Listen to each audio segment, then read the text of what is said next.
otu ahụ jikọrọ ndị ụka Pentecostal n'ala anya bụ Nigeria abatago ihe uwe guzobe Nwabueze Stephen Obugo dịka bishọp bụ otu n'ime ha.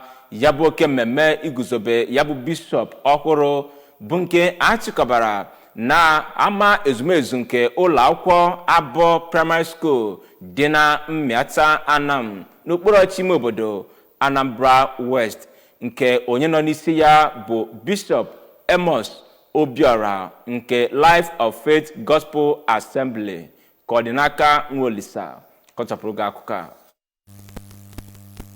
Bishop Obugo bụ onye jibu ọkwa dịka onye nlekọta ụlọ ụka Jesus Grace and Power Gospel Church otu ọcha, ma bụrụkwa onye isi oche nke ndị Anambra East nke ndị Pentecostal Fellowship of Nigeria, ma bụrụkwa onye isi oche nke Civil Society Organization Omombala Chapter, bụ nke ndị enyi, ndị ikwu na ibe nakwa ndị ya na-amasị gbara okirikiri iso wee ṅụrịa na ya bụ mmemme. N'okwu Chukwu ya bụ onye isi oche nke ndị Pentecostal Fellowship of Nigeria nke n'ime steeti a bụ Bishop Moses Ezedebego kwupụtara na onye bụ bishọp bụ onye a maara nke ọma dịka onye isi ụka, ma bụrụkwa onye ihe gbasara ịchịkọta igwe atụrụ ya na-echiụla. Ọ gakwara n'ihu wee kọwapụta na n'ogogo bishọp bụ nke a na-akwanyere ugwu, ma bụrụkwa onye na-anọchite anya Chineke n'ime ụwa.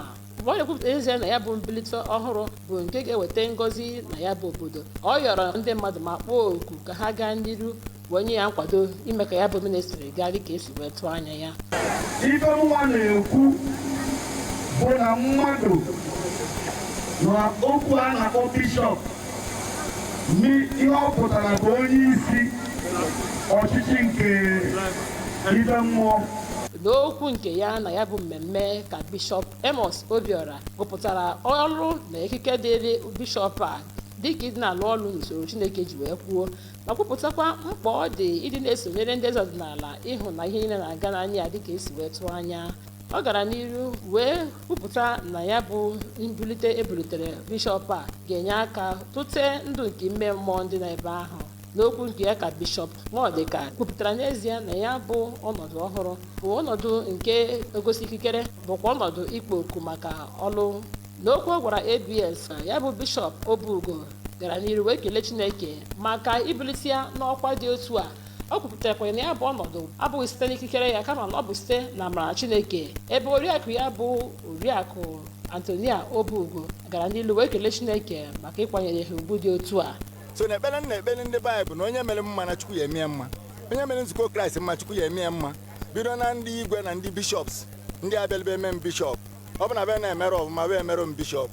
So na ana m ekpele na nrụtụ aka nke ya ka onye eze ọdịnala nke ụmụọba Anam bụ Igwe George Ekwalụ gara n'iru wee kelee ndị bishọp a maka ịrọpụta nwa ha nwoke n'ogogo dị etu a.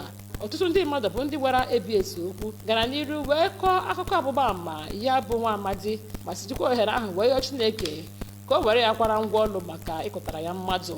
Ọtụtụ ndị enyi, ndị ikwu na ibe nakwa ndị ya na-amasị nọ n'oge ahụ n'ozi ekene ha ka yọọ Chineke ka ọ kwanye ya ngwa ọlụ ma nyekwa ya amala ka ọ ga-eji wee kọọ n'iru Chineke. O gosiri na nna ọcha m ọ bụ na mụ na ya na-abara eme ọfụma. Afọrọ m ya dịka onye ga-eso m lụọ ọrụ wee dozie ala. Ihe pụtara ihe bụ mbinye aka nke ebinyere aka n'akwụkwọ bụ nke sitere n'aka ọkaikpe Ịma Oduaka na tinyekwara ogbo ya bụ ọkaikpe Onyinye Ụzọma. A nọkwa n'oge ahụ wee nye ya onyinye dị iche iche bụ nke gụnyere onyinye nke ụgbọala nke e nyere ya nke sitere n'aka ezinụlọ Ụmụime iji wee kwalite ije ozi ya. Site na Mmiata Anam, Ọdịnaka Nwolisa maka akụkọ ụwa ABS.